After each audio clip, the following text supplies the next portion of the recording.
There's only one ocean. We just give it different names. It has different currents all around the world. As humans, we're the most destructive species, but we're not superior. We just need to humble ourselves and be kaitiaki. Why not have Mātauranga Māori and Te Ao Tauihu? Two hands working together is better than one, don't you reckon?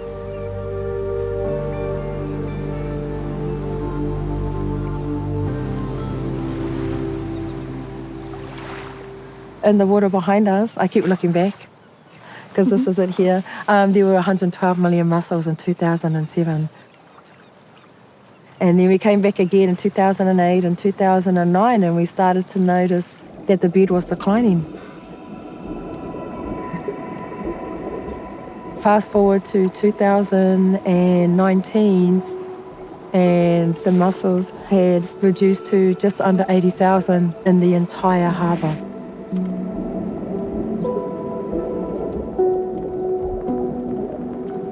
The old people were dissatisfied with the science that was emerging for them because it wasn't helping them to make the decisions they wanted to make. Local people know their places better than anyone else, so we can't come in saying we have any kind of knowledge around it, especially if we don't know the places. They'd notice the decline in numbers and the size decrease as well.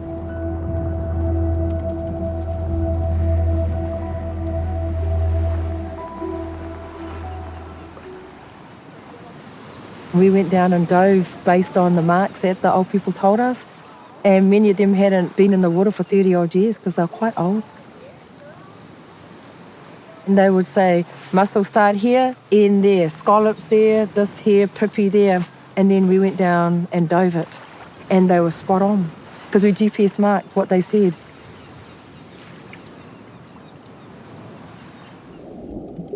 The mātauranga of this harbour was astounding, and that gave me confidence to continue. And as I was diving along, the harbour is quite grey, and the whole bottom was orange, and I thought, wow, so pretty. And it was pretty. And then I looked closer, and there were piles of 11 the pātangaroa's sea stars on 5 to 6 layers deep. There was 1.2 million sea stars in just that one little area. And so they were decimating our mahinga kai, our food basket. There was a cry from some members of the community to cull the starfish, but no konei rātou, they're from here, they're meant to be here. So I was the handbrake and refused to do it because of their mana and their mauri.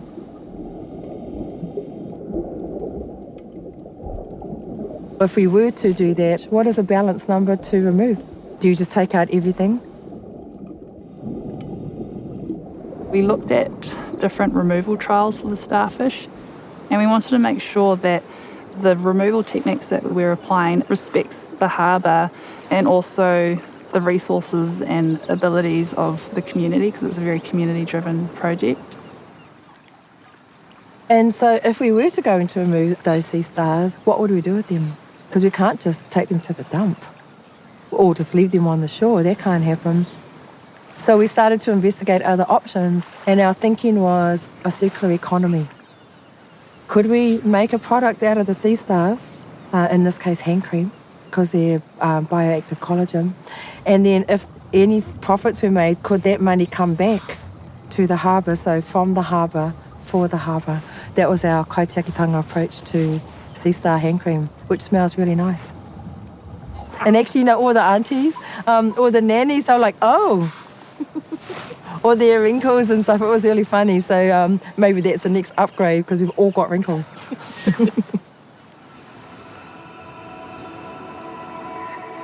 When we talk about the ocean, generally you hear tangaroa, guardian of the ocean, and if you talk about the forest or the bush, you hear tāne mahuta, the two male guardians. But this project is wahine-led. It seems natural that, we have these different generations of wahine working here, but when I was young, no one ever said to me, honey, do you want to go for a dive? Do you want to come fishing? They would ask my brother, who hated it. I think that really stuck in my puku because I love the ocean so much. For Māori, it's all about succession, about passing on that knowledge. And I guess what's great about this project in particular is that we all whakapapa to Ōhiwa, which I think is pretty rare when you look at other research projects.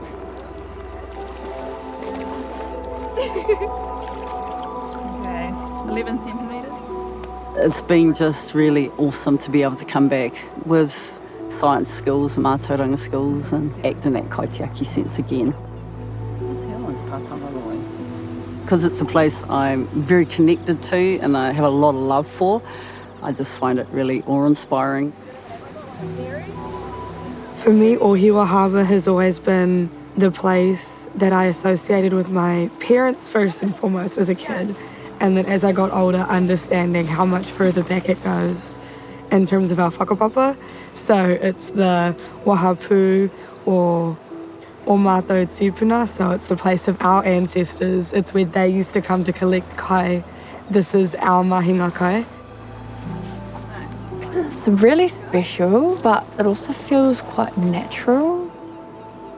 Ngāti Awa produces really excellent wahine, I must say. Being descendants of Wairaka, something about our wahine is just so powerful, and I've always been surrounded by really powerful, brilliant wahine. Just say 5. 5, size 2. I had predominantly been trained in Western science, so it was a real amazing opportunity for me to learn and observe how you go about being inclusive of Mātauranga Māori, engaging with iwi, hapu, whānau, and what does that actually look like in practice.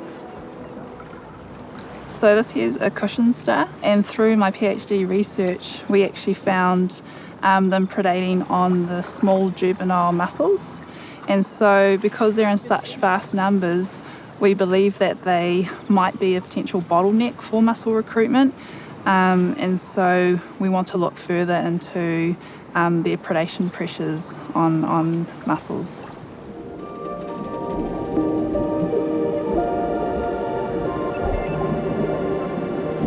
We wanted, could we grow the mussels on biodegradable lines so that they attach as a whānau? And when they fall as a whānau and then reattach to the seafloor as a whānau. And in time, could we increase the population from 80,000 to 81,000 maybe?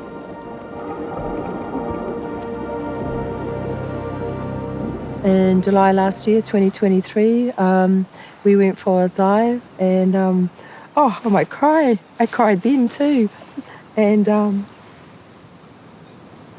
nobody cries over mussels, but I did. That the seafloor was covered, just covered like it was when I first dove in 2007 here, and in the place that my daddy used to bring me as a child. I don't know why I cry. I cry maybe because I am the harbour. And excuse me. But so if this is a place where my nanny and koro brought my daddy to get mussels and pipi and tuangi, and it's a place that he brought us to come and get mussels, even though I hated it because it was so much work and not fun, then it's a place that my mokopuna will come.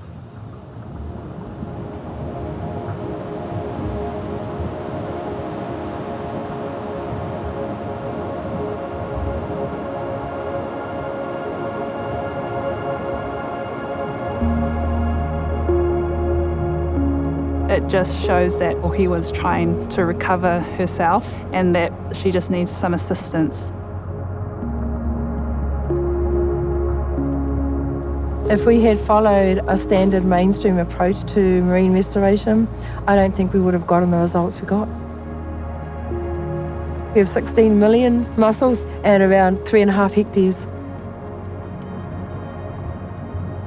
Part of it is because it was co-developed with the people who know this place through generations. The other part is the innovation through Hine te Iwiwa and Hine Moana and recognising that they are kin, so there could be a relationship from the land to the water to help the restoration. Science is about problem solving. Mātauranga Māori is about answering those problems as well. I believe that every hapu we have our own knowledge particular to ourselves. But that doesn't mean that it can't be scaled up or replicated elsewhere.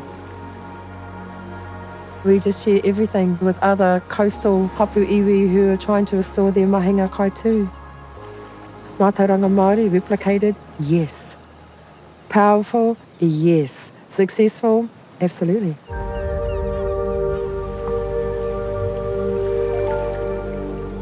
I definitely hope that our actions will be something that will have benefit 7 generations down the track to ensure that it's good enough for them to take over and to make it better themselves.